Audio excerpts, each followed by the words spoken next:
El Barça está pensando en reforzar su defensa y hay un nombre que está sonando mucho en los últimos días, el de Nathan Ake, el jugador del Manchester City, el jugador holandés, central zurdo, de la verdad que dilatada experiencia, aunque no está teniendo mucho protagonismo esta temporada en el conjunto de Pep Guardiola, ya que solo ha jugado 8 partidos. Pero no sé si a nuestros chicos, a Rodrigo Fáez, a José del Valle y a Toño Rodríguez, les parece un fichaje interesante, les parece un jugador que podría encajar en la filosofía del Barça y de Hansi Flick.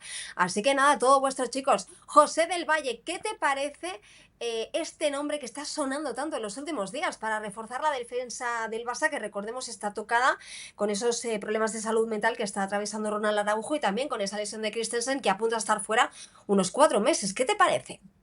Hola Ana, un abrazo para Rodri y para Toño también. Me parece una buena decisión de que el Barça ya esté pensando en reforzarse en una posición donde el equipo está debilitado. Además de los nombres que usted ya dio, lo de Ronald Araujo, que ojalá y se recupere pronto. La salud mental es una prioridad para cualquier futbolista y para cualquier ser humano, así que nuestros mejores deseos para el central uruguayo en este 2026. Ojalá y pueda salir de esa pequeña crisis. Lo de Christensen, y hay que sumar lo de Íñigo Martínez, Ana, que el Barcelona se desprendió de un central que la temporada pasada ofreció garantías. Esos títulos que ganó el Barça en Liga, en Copa y en Supercopa de España no se entienden sin la presencia fundamental de Íñigo Martínez. Nathan Ake sería un gran refuerzo, tiene 30 años, en plenitud de condiciones, todavía con 4 o 5 años para jugar en la élite del fútbol europeo. Tiene el perfil Barcelona porque justamente por eso lo fichó Pep Guardiola para el Manchester City. Un central que puede jugar como central pero también como lateral, muy bueno con la pelota en los pies, y sabemos que eso para el modelo del Fútbol Club Barcelona es prioridad, esa salida pulcra, jugando la pelota desde atrás, siempre buscando al compañero mejor ubicado. Creo que cumple con los requisitos necesarios para triunfar en el Barcelona, pero cada vez que hablamos del Barça y de fichajes, Ana, siempre nos tenemos que preguntar sobre la situación económica del club, ¿no? ¿Cuánto El vale? Barcelona, claro, cuánto vale y el salario fundamentalmente, no por el famoso fair play financiero que tiene hoy por hoy la Liga de España. Toño, ¿qué tal? Oye, ¿qué te parece este nombre? ¿Te encaja? ¿No te encaja? Bueno, uno cuando lee las características, ¿no?, del futbolista, buena salida de balón, juego aéreo, velocidad para las contras, polivalente, puede jugar de central, puede jugar de lateral izquierdo, central zurdo, en fin.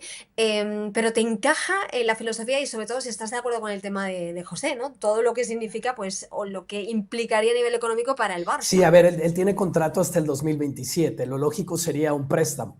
No está jugando con Guardiola porque Bardiol es el central titular en el costado de la izquierda. Y cuando va a la lateral, Bardiol tampoco está recibiendo las oportunidades, el neerlandés. Entonces sí, tiene sentido. 2027 el contrato, no hay para un jugador que no está viendo minutos y que va a querer salir de ahí.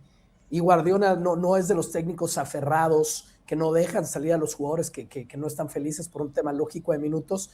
Yo veo aquí demasiada facilidad para que el Barcelona pueda negociar un préstamo. O sea, no hay necesidad alguna de comprar la carta, por lo menos no para una solución inmediata. Y luego está el tema del salario, ¿no? Lo que leo, los reportes en la prensa española es que el salario es parecido al de Christensen, que pueden tomar más o menos el 80% del salario de Christensen para acomodar los libros, y en ese sentido, en lo que yo entiendo o lo que he leído en la prensa española, puede ocurrir para el Barcelona. Digamos que sería económicamente factible, y después en la cancha, Anita, tiene todo el sentido del mundo. El Barcelona, la plantilla del Barcelona en términos simplemente de profundidad sería una mejor con Ake que lo que es el día de hoy, porque está además Koundé, que se ha lesionado, Araujo, Christensen. Es un equipo que estás peleando en todas, vas a necesitar profundidad en una posición tan importante como la defensa central, ¿no es cierto? Central zurdo, como tú has dicho, lo veo perfectamente jugando con Cubarsí como titulares en varias alineaciones. Mira, hemos hecho hasta una alineación de cómo sería, ¿no?, en caso de que el Barça pues se animase, ¿no?, y trajese a este futbolista en este mercado. Y bueno, la alineación pinta así. Ahí tienen la defensa, como bien lo comentaba Toño.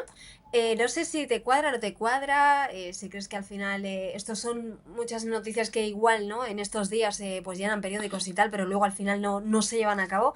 Rodrigo Fáez, ¿qué opinas de esta posible llegada o incorporación? Y si crees que el Barça necesita reforzar la defensa a día de hoy. Sí que creo, Ana, el saludo para todos, que el Barça creo que tiene que reforzar la defensa. Es un debe importante, ya no de esta temporada, sino de algo que viene arrastrando el Barça en las últimas campañas. Es un descarte del City. O sea, y eso hay que tenerlo en cuenta. O sea, no es un jugador que sea titular, que haya sido titular, que se haya sentido titular. Bueno, está bien que le pongas ese adjetivo porque muchas veces cuesta decirlo y es la realidad, ¿no? Es un descarte y no está jugando. Es que totalmente, o sea, nunca ha sido titular. Y yo que sigo al Manchester City por amistad con muchos jugadores, parte del club y también por afición, pues es que nunca ha sido un jugador que cuando llegó con Pep Guardiola y el City lo firma, tenía muchas esperanzas el City puestas en él, pero que al final no ha dejado de ser un poco de decepción. Y quiero decir estos términos, decepción, descarte, con el máximo de los respetos, pero que al final, hablando mal y pronto, es así, y es una realidad, ¿no? También es una realidad que el FC Barcelona está pasando por ciertos problemas defensivos. Lo contasteis ahora mismo, lo de Araujo, que por supuesto desde aquí nos sumamos a su pronta recuperación, lo de Christensen igual, aunque es un tema más físico, y está claro que el Barça necesita efectivos, y que a día de hoy tú miras el mercado y ves o buscas un jugador que sea defensa, que sea polivalente, que sea perfil Barça, como decía Toño, es una buena solución, por cual creo que estoy de acuerdo con que el Barça firme a Ake, pero que tampoco la gente se haga muchas ilusiones porque, insisto, en el fútbol élite que hemos visto a nivel europeo en estos últimos tiempos, no ha sido alguien destacado, ni titular, ni que haya sido importante para un equipo tan complicado como es el Manchester City, con la exigencia que eso tiene y que es una exigencia muy similar y parecida a la que pueda tener el Barça. Que igual de repente el Barça lo firma, aterriza en la ciudad condal y se destapa como un jugadorazo, pero a día de hoy, insistimos, creo que es algo necesario, que es lo normal, pero no deja de ser un descarte.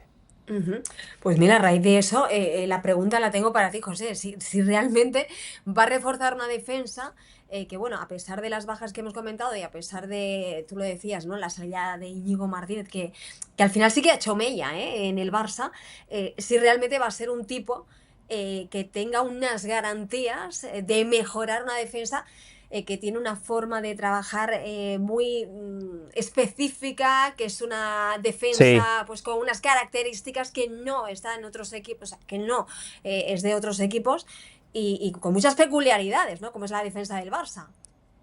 Sí, obviamente eso lleva un tiempo de adaptación, pero creo que Nathan Ake está en condiciones para absorber la metodología de Hansi Flick, reitero, con matices distintos, pero juega bajo las órdenes de Guardiola. Si hay un entrenador que le puede sumar a un jugador desde lo táctico es justamente Pep. Yo creo que encajaría perfecto. Entiendo lo del término descarte de Rodri y lo comparto plenamente, pero si hacemos un pequeño repaso, Rüdiger llegó como un descarte, llegó con la carta libre y terminó siendo un jugador muy importante para el Real Madrid. David Álava también llegó como un descarte, no quiso renovar, llegó gratis al Real Madrid y el primer año y medio rindió a un altísimo nivel. Tomando en cuenta que el Barcelona necesita un jugador con esas condiciones, le podemos poner la etiqueta que querramos, pero yo creo que sí llegaría para sumar. Y algo que decía Toño también, con lo cual también estoy de acuerdo, que cuando hablamos de un equipo de élite como el Barcelona, que está obligado a pelear por todo, Liga, Champions, Copa del Rey, Supercopa de España, lo que necesitan también es una plantilla profunda. Aquí hay que felicitar a Hansi Flick porque con lo que tiene se las ha ingeniado para seguir compitiendo. La improvisación de Gerard Martín como defensa central, la verdad que a mí me ha sorprendido. Lo de Eric García, que puede jugar hoy como central, después como lateral y el siguiente día como mediocampista de contención. Pero mucho más no le podemos exigir a un técnico que está compitiendo con retazos. Por eso yo creo que Nathan Ake le sumaría muchísimo al FC Barcelona. Y antes de la Supercopa de España, que está también a la vuelta de la esquina, jornada de Liga para el Barça, Toño, partido caliente frente a un español que lo está haciendo muy bien esta temporada, quinto en la tabla de clasificación, Barça líder, 4 puntos de distancia con el Real Madrid. Puede ser un partido trampa para arrancar el año, Toño. No, bueno, seguro que sí, no hay duda de eso, y el Barcelona defiende el primer lugar y tienen que retomar las cosas donde las dejaron, como el equipo que hizo mejor, digamos, la primera vuelta, la primera parte del calendario, del año calendario que se está terminando este día. Sí, un partido trampa, un partido obligación, por otro lado, para el Barcelona, que han de tener un partido trampa, también la Copa del Rey, no fue un partido bonito, pero lo sacó el Barcelona, lo sacó en la segunda parte, y yo esperaría lo mismo con el parado de Flick, vería mucha seriedad en el 11, con lo mejor que haya a disposición, ni siquiera tiene caso que hablemos en la comparación de los dos equipos y la calidad que hay con el Barcelona. Deberían sacarlo, Anita, pero Yo creo que el Barcelona se ha tomado con muchísima seriedad la primera parte de la temporada, muchísima seriedad. Y por eso están 4 puntos arriba del Real Madrid y por eso son los líderes de la Liga. No esperaría, con todas las limitaciones de plantel comparado con la Superélite, no esperaría otra cosa. De un Barcelona plantándose con toda la seriedad del mundo en este juego. Yamil Lamal ha tenido que jugar hasta tocada en algunos partidos, a ese nivel de compromiso. Me refiero con el Barcelona y en mi lógica tienen que sacar este juego. Perfecto. Bueno, ¿alguien me quiere dar un pronóstico ahí para lo que vamos a ver este fin de semana con la vuelta del Barça al derbi? ¿Cómo lo ves, Rodrigo? ¿Partido fácil, de estos que sobre el papel parecen más complicados y luego el Barça resuelve sin ningún tipo de problema? ¿O ves un partido bastante más reñido? No, lo veo muy complicado para el Barça porque jugar en Cornellá o en el RCD Stadium siempre es muy difícil, y más cuando estás jugando un derbi, ¿no? Con la rivalidad que hay, con la tensión que va a haber, partido además que va a jugarse de noche. Yo creo que es un partido muy complicado, complicadísimo para el Barça. Seguramente junto con Sevilla, los dos equipos, y con el Bernabéu y el Metropolitano, la salida más complicada, seguramente la más hostil, eso de largo. Pero vamos a ver, yo creo que va a ser una buena prueba de fuego antes de la Supercopa para el Barça. A partir de ahí, un resultado, una predicción, no te sabría decir. Yo me huele a empate, porque además el Español ya no es cuestión de que sea un derbi, sino que el Español está haciendo las cosas muy bien. Me huele a empate, pero tampoco me quiero mojar mucho. Bueno, pues un empate luego le daría alas al Madrid, que normalmente estamos viendo que juega primero el Madrid y luego... No, perdón, juega siempre últimamente primero el Barça y luego el Madrid. Pues bueno, va a ser igual, porque el Madrid juega el domingo frente al Betis. José, ¿tú te animas con una predicción antes de despedirnos? Sí, primero que todo, lo del Español ha sido la grata revelación esta temporada. El trabajo que hace Manolo es impecable. Un equipo que nada más se gastó 6 millones de euros en refuerzos. Todos los futbolistas que llegan al Español llegan con la condición de prestados, un equipo que invierte poco y con lo que tiene compite muy bien. Están quintos en la tabla de posiciones. El hecho de que sea un derbi empareja un poquito la balanza, pero yo me mojo, Ana, el Barcelona va a ganar. Creo que al final de cuentas tienen tanta calidad en el último tercio que en cualquier momento Lamine Yamal hace una genialidad. Si no te puede aparecer Ferran, que es, después de Lewandowski, uno de los mejores goleadores de la liga. Sigue teniendo jugadores fantásticos como Pedri. Joan García, guardameta de equipo grande, le llegan poco, pero cuando le llegan responde. Yo apuesto por una victoria del Barça. Pues en 3 días salimos de dudas, nada, en 3 días regresa a la Liga, juega el Barça este derbi en Cornellá frente al Español, y después estaremos aquí como siempre con toda la resaca que nos deja ese partido y todas las sensaciones que nos deja ese duelo siempre caliente, ese derbi catalán Español-Barça. No se lo pierdan. Chicos, como siempre, un placer, y a todos ustedes gracias por estar al otro lado. Nos vemos en la próxima. Adiós.